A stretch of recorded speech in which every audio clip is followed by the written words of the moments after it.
ॐ विनायकाय नमः। ॐ विघ्नराजाय नमः। ॐ गौरीपुत्राय नमः। ॐ गणेश्वराय नमः।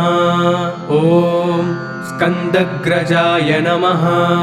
ॐ अव्यव्याय नमः। ॐ पूताय नमः। ॐ दक्षयाय नमः। ॐ अध्यक्षाय नमः। ॐ द्विजप्रियाय नमः। ॐ अग्निगर्भजिते नमः। ॐ इन्द्रश्रीप्रदाय नमः। ॐ वाणिप्रदाय नमः। ॐ प्रमोदाय नमः। ॐ सर्वसिद्धिप्रदाय नमः। ॐ सर्वज्ञानाय नमः। ॐ सर्ववारिप्रियाय नमः। ॐ सर्वात्मकाय नमः। ॐ सृष्टिकर्ते नमः। ॐ देवाय नमः। ॐ अनेकार्चिताय नमः। ॐ शिवाय नमः। ॐ शुद्धाय नमः। ॐ बुद्धिप्रियाय नमः। ॐ शान्ताय नमः।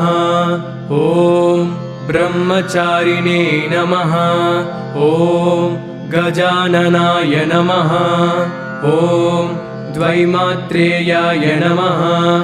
ॐ मुनिस्तुत्याय नमः। ॐ भक्तविघ्नविनाशनाय नमः। ॐ एकदन्ताय नमः। ॐ चतुर्बाहवे नमः। ॐ चतुराय नमः। ॐ शक्तिसंयुक्ताय नमः। ॐ लम्बोदराय नमः। ॐ शूर्पकर्णाय नमः। ॐ हरये नमः। ॐ ब्रह्मविद्युत्तमाय नमः। ॐ कालाय नमः। ॐ ग्रहपतये नमः। ॐ कामिने नमः। ॐ सोमसूर्याग्निलोचनाय नमः। ॐ पाशाङ्कुशधराय नमः। ॐ चण्डाय नमः। ॐ गुणातीताय नमः। ॐ निरञ्जनाय नमः। ॐ अकल्मषाय नमः। ॐ स्वयं सिद्धाय नमः। ॐ सिद्धार्जितपादाम्बुजाय नमः। ॐ बीजापुरफलसक्ताय नमः। ॐ वरदाय नमः। ॐ शाश्वताय नमः। ॐ कृतिने नमः। ॐ श्रीपतये नमः। ॐ वीतभयाय नमः। ॐ गदिने नमः। ॐ चक्रिणे नमः। ॐ विष्णुप्रियाय नमः। ॐ इक्षुचापद्रिते नमः। ॐ श्रीदयाय नमः। ॐ अजाय नमः। ॐ उत्पलकराय नमः। ॐ श्रीपतये नमः। ॐ स्तुतिहर्षिताय नमः। ॐ कुलाद्रिपेत्रे नमः। ॐ जटिलाय नमः। ॐ कलिकल्मषनाशनाय नमः। ॐ चन्द्रचूडामणिये नमः। ॐ कान्ताय नमः। ॐ पापहरिणे नमः। ॐ समहिताय नमः। ॐ आश्रिताय नमः। ॐ श्रीकराय नमः। ॐ सौम्याय नमः। ॐ ऐश्वर्यकर्णाय नमः। ॐ शान्ताय नमः। ॐ कैवल्यसुखदाय नमः। ॐ सच्चिदानन्दविग्रहाय नमः। ॐ ज्ञानिने नमः। ॐ दयायुताय नमः। ॐ दान्ताय नमः। ॐ ब्रह्मद्वेषविवर्जिताय नमः। ॐ श्रीकण्ठाय नमः। ॐ विभूदेश्वराय नमः। ॐ रामार्चिताय नमः। ॐ विदाये नमः। ॐ नागराजयज्ञोपवीतवते नमः। ॐ स्थूलकण्ठाय नमः। ॐ स्वयंकर्ते नमः। ॐ सामघोषप्रियाय नमः। ॐ परस्मै नमः। ॐ स्थूलतुण्डाय नमः। ॐ अग्रण्ये नमः। ॐ धीराय नमः। ॐ वागीसाय नमः।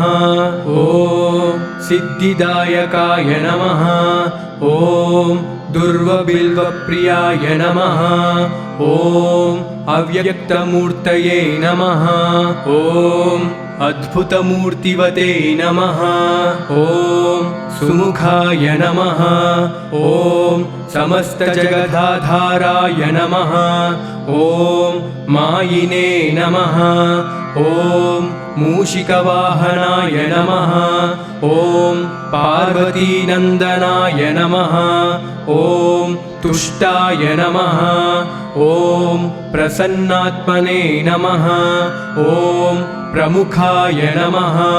ॐ महागणाधिपतये नमः।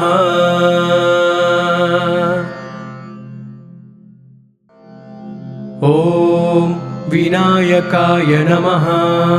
ॐ विघ्नराजाय नमः। ॐ गौरीपुत्राय नमः। ॐ गणेश्वराय नमः। ॐ स्कन्दग्रजाय नमः। ॐ अव्यव्याय नमः। ॐ पूताय नमः। ॐ दक्षयाय नमः। ॐ अध्यक्षाय नमः। ॐ द्विजप्रियाय नमः। ॐ अग्निगर्भजिते नमः। ॐ इन्द्रश्रीप्रदाय नमः।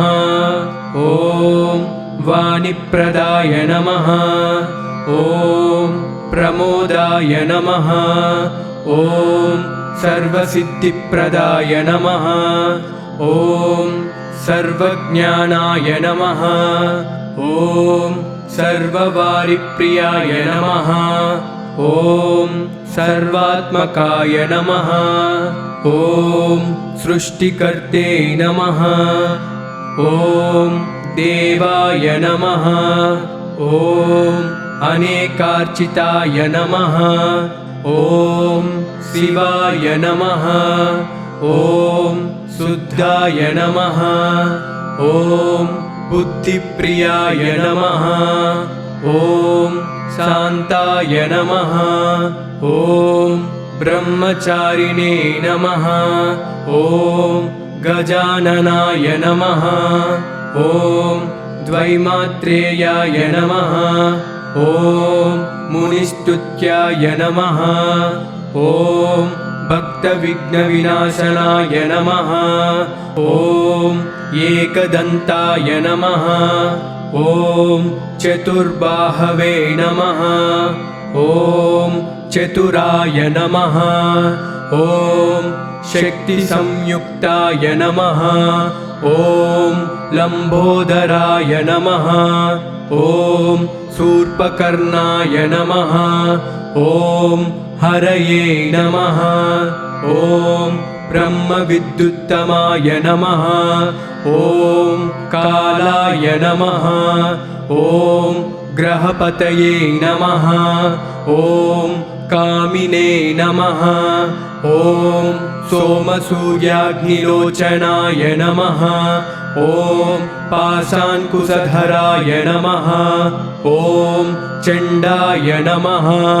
ॐ गुणातीताय नमः।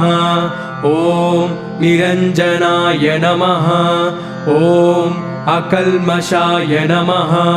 ॐ स्वयं सिद्धाय नमः। ॐ सिद्धार्जितपादाम्बुजाय नमः। ॐ बीजापुरफलसक्ताय नमः। ॐ वरदाय नमः। ॐ शाश्वताय नमः। ॐ कृतिने नमः। ॐ श्रीपतये नमः। ॐ वीतभयाय नमः। ॐ गदिने नमः। ॐ चक्रिणे नमः। ॐ विष्णुप्रियाय नमः। ॐ इक्षुचापद्रिते नमः। ॐ श्रीदयाय नमः। ॐ अजाय नमः। ॐ उत्पलकराय नमः। ॐ श्रीपतये नमः। ॐ स्तुतिहर्षिताय नमः। ॐ कुलाद्रिपेत्रे नमः। ॐ जटिलाय नमः। ॐ कलिकल्मषनाशनाय नमः। ॐ चन्द्रचूडामणिये नमः। ॐ कान्ताय नमः। ॐ पापहरिणे नमः। ॐ समहिताय नमः। ॐ आश्रिताय नमः। ॐ श्रीकराय नमः। ॐ सौम्याय नमः। ॐ ऐश्वर्यकर्णाय नमः। ॐ शान्ताय नमः। ॐ कैवल्यसुखदाय नमः। ॐ सच्चिदानन्दविग्रहाय नमः। ॐ ज्ञानिने नमः। ॐ दयायुताय नमः। ॐ दान्ताय नमः। ॐ ब्रह्मद्वेषविवर्जिताय नमः। ॐ श्रीकण्ठाय नमः। ॐ विभूदेश्वराय नमः। ॐ रामार्चिताय नमः। ॐ विदाये नमः। ॐ नागराजयज्ञोपवीतवते नमः। ॐ स्थूलकण्ठाय नमः। ॐ स्वयंकर्ते नमः। ॐ सामघोषप्रियाय नमः। ॐ परस्मै नमः। ॐ स्थूलतुण्डाय नमः। ॐ अग्रण्ये नमः। ॐ धीराय नमः। ॐ वागीशाय नमः। ॐ सिद्धिदायकाय नमः। ॐ दुर्वबिल्वप्रियाय नमः। ॐ अव्यक्तमूर्तये नमः। ॐ अद्भुतमूर्तिवते नमः। ॐ सुमुखाय नमः। ॐ समस्तजगदाधाराय नमः। ॐ मायिने नमः। ॐ मूषिकवाहनाय नमः। ॐ पार्वतीनन्दनाय नमः। ॐ तुष्टाय नमः। ॐ प्रसन्नात्मने नमः। ॐ प्रमुखाय नमः। ॐ महागणाधिपतये नमः।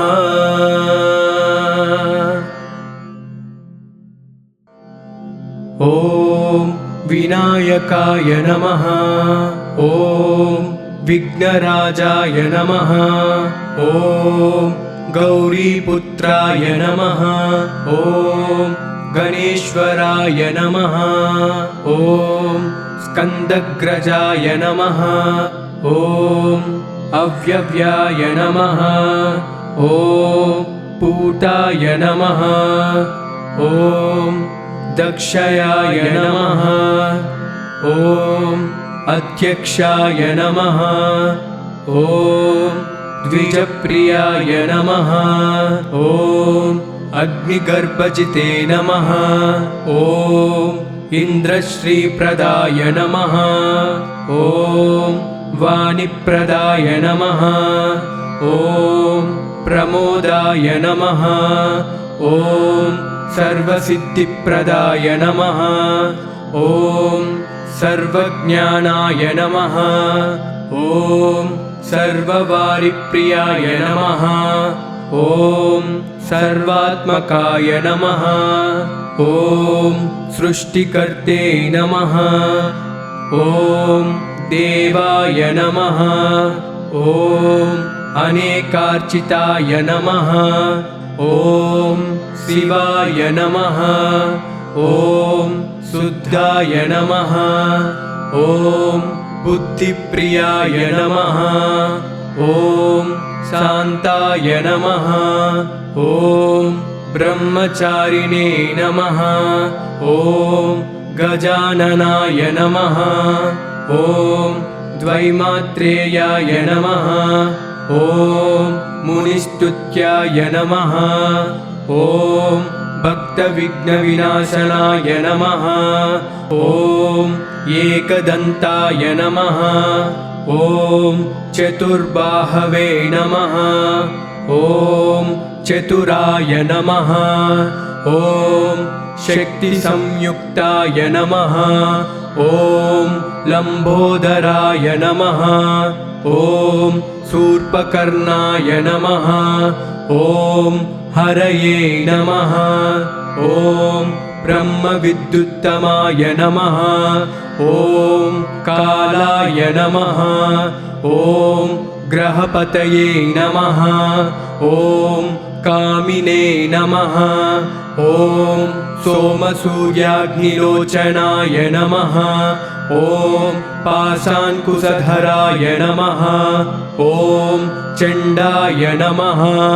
ॐ गुणातीताय नमः। ॐ निरञ्जनाय नमः। ॐ अकल्मषाय नमः। ॐ स्वयं सिद्धाय नमः। ॐ सिद्धार्जितपादाम्बुजाय नमः। ॐ बीजापुरफलसक्ताय नमः। ॐ वरदाय नमः। ॐ शाश्वताय नमः। ॐ कृतिने नमः। ॐ श्रीपतये नमः। ॐ वीतभयाय नमः। ॐ गदिने नमः। ॐ चक्रिणे नमः। ॐ विष्णुप्रियाय नमः। ॐ इक्षुचापद्रिते नमः। ॐ श्रीदयाय नमः। ॐ अजाय नमः। ॐ उत्पलकराय नमः। ॐ श्रीपतये नमः। ॐ स्तुतिहर्षिताय नमः। ॐ कुलाद्रिपेत्रे नमः। ॐ जटिलाय नमः। ॐ कलिकल्मषनाशनाय नमः। ॐ चन्द्रचूडामणिये नमः। ॐ कान्ताय नमः। ॐ पापहरिणे नमः। ॐ समहिताय नमः। ॐ आश्रिताय नमः। ॐ श्रीकराय नमः। ॐ सौम्याय नमः। ॐ ऐश्वर्यकर्णाय नमः। ॐ शान्ताय नमः। ॐ कैवल्यसुखदाय नमः। ॐ सच्चिदानन्दविग्रहाय नमः। ॐ ज्ञानिने नमः। ॐ दयायुताय नमः। ॐ दान्ताय नमः। ॐ ब्रह्मद्वेषविवर्जिताय नमः। ॐ श्रीकण्ठाय नमः। ॐ विभूदेश्वराय नमः। ॐ रामार्चिताय नमः। ॐ विदाये नमः। ॐ नागराजयज्ञोपवीतवते नमः। ॐ स्थूलकण्ठाय नमः। ॐ स्वयंकर्ते नमः। ॐ सामघोषप्रियाय नमः। ॐ परस्मै नमः। ॐ स्थूलतुण्डाय नमः। ॐ अग्रण्ये नमः। ॐ धीराय नमः। ॐ वागीसाय नमः। ॐ सिद्धिदायकाय नमः। ॐ दुर्वबिल्वप्रियाय नमः। ॐ अव्यक्तमूर्तये नमः। ॐ अद्भुतमूर्तिवते नमः। ॐ सुमुखाय नमः। ॐ समस्तजगदाधाराय नमः। ॐ मायिने नमः। ॐ मूषिकवाहनाय नमः। ॐ पार्वतीनन्दनाय नमः। ॐ तुष्टाय नमः। ॐ प्रसन्नात्मने नमः। ॐ प्रमुखाय नमः। ॐ महागणाधिपतये नमः।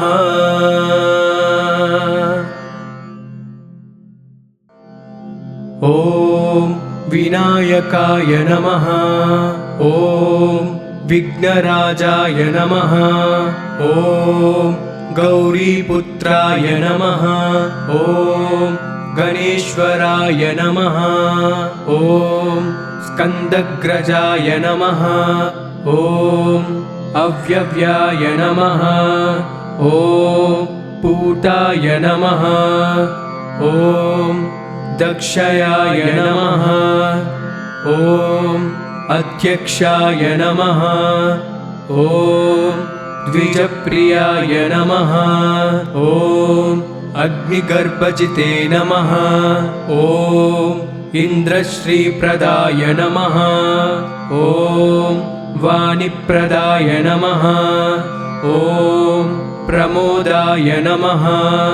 ॐ सर्वसिद्धिप्रदाय नमः। ॐ सर्वज्ञानाय नमः। ॐ सर्ववारिप्रियाय नमः। ॐ सर्वात्मकाय नमः। ॐ सृष्टिकर्ते नमः। ॐ देवाय नमः।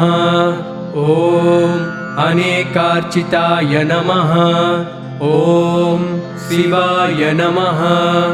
ॐ शुद्धाय नमः। ॐ बुद्धिप्रियाय नमः। ॐ शान्ताय नमः। ॐ ब्रह्मचारिणे नमः। ॐ गजाननाय नमः। ॐ द्वैमात्रेयाय नमः। ॐ मुनिस्तुत्याय नमः। ॐ भक्तविघ्नविनाशनाय नमः। ॐ एकदन्ताय नमः। ॐ चतुर्बाहवे नमः। ॐ चतुराय नमः। ॐ शक्तिसंयुक्ताय नमः। ॐ लम्बोदराय नमः। ॐ शूर्पकर्णाय नमः। ॐ हरये नमः। ॐ ब्रह्मविद्युत्तमाय नमः। ॐ कालाय नमः। ॐ ग्रहपतये नमः। ॐ कामिने नमः। ॐ सोमसूर्याग्निलोचनाय नमः। ॐ पाशाङ्कुशधराय नमः। ॐ चण्डाय नमः। ॐ गुणातीताय नमः। ॐ निरञ्जनाय नमः। ॐ अकल्मषाय नमः। ॐ स्वयं सिद्धाय नमः। ॐ सिद्धार्जितपादाम्बुजाय नमः। ॐ बीजापुरफलसक्ताय नमः। ॐ वरदाय नमः। ॐ शाश्वताय नमः। ॐ कृतिने नमः। ॐ श्रीपतये नमः।